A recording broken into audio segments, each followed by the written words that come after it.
So this is what we get when we take a kid's fairy tale and we give it to somebody like Guillermo del Toro to make a film out of.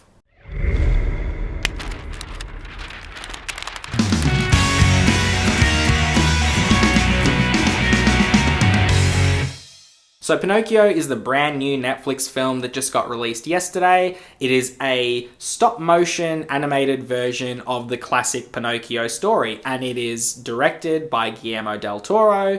If you've heard of Guillermo del Toro, you've seen any of his movies, you know that the guy is very stylistic with his choices, and you can really tell when it's him making the film. Like, he has a distinct vibe and he has a distinct tone with his film, similar to how you would know what a Tim Burton film is if you didn't know that Tim Burton was directing it. You can just feel it. And with Pinocchio, you can definitely feel Guillermo del Toro's influence throughout this entire film. So what's the story with this Pinocchio film? We start off with Geppetto and Carlo. Carlo is the son of Geppetto, and through an unfortunate accident during war, Carlo passes away, and Geppetto is obviously heartbroken, grief-stricken. Everybody else moves on except for him. And then in a drunken rage one night, he decides to build a wooden boy that's supposed to take the place of Carlo. Through some supernatural magic, the doll comes to life, and now we have Pinocchio.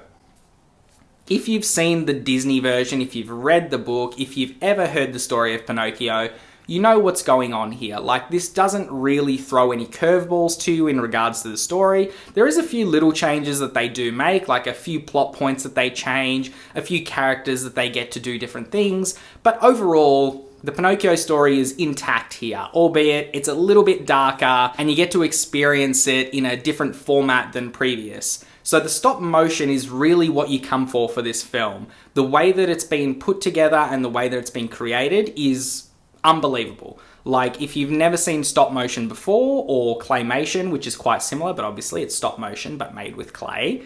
This is not that, this is stop motion, which is made with more solid materials like wood and metals and things like that. That's the biggest draw card with this film, is the stop motion and the fact that it was directed by Guillermo del Toro. I know that Pinocchio purists are gonna hate the fuck out of this film. From the few reviews and few comments I've seen online, that does seem to be the case. It's just a different way to tell the same story, but it's still doing it well. Like, that's the thing that a lot of people don't understand, and what they complain about with a lot of these Disney live action films is that, yes, they're telling the same story, but they're not doing it well. Here, I think they've done it really well. They've gone for a different format, a slightly different vibe, and I think they've pulled it off. Like, I was watching it for the entire 2 hours, just in awe of the effects and the design and the sets and the way that the stop motion is working. You could see a lot of emotion in the faces of the characters. Like, to pull out emotion from, you know, little models and things like this to really make you feel for them. And, you know, there's moments where they cry and there's tears and they're grief-stricken and they're yelling. And it all is done really, really well. And that's what makes you appreciate this film more, I think. Obviously, if this was just like a drawn animated film the way that the original is, people are going to go, well, what the fuck was the point of this? But they've taken the same story, done it in a different format. They haven't really changed the plot too much, which I think is a positive. Just keep it the same and just show it to us in a different way, which is what they've done here.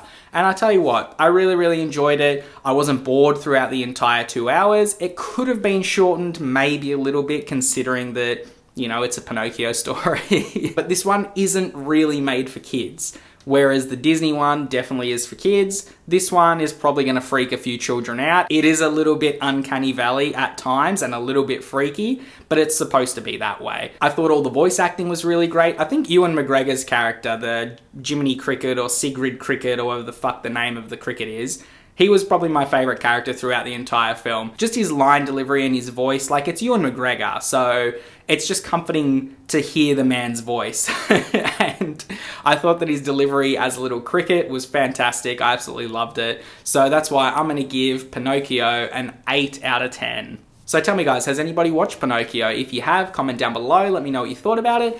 Yeah, this one didn't really surprise me, but it gave me everything I wanted, which was a slightly darker version of the original Pinocchio story with Guillermo del Toro's vibes all around the entire film, and that's what they gave us. They didn't do anything too crazy. They gave us a great stop motion animated film which doesn't really happen very much anymore. I mean, I'm sure there's student films and indie films that do it, but in terms of like big, high budget films, stop motion really isn't as popular, and they should bring it back, honestly. I really love it, because it's one of those things where I go, I could never do that. I could never ever make a stop motion film. I might be able to direct maybe some people, but in terms of being creative and getting the models and getting the designs to all work and operate for a film, I could never do that. So hats off to the entire production team for this film. I think they smashed it.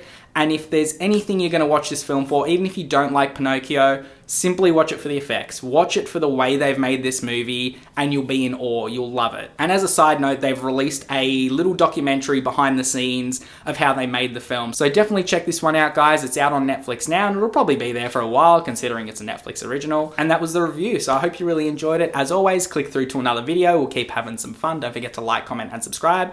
And I'll see you on the next one. Bye.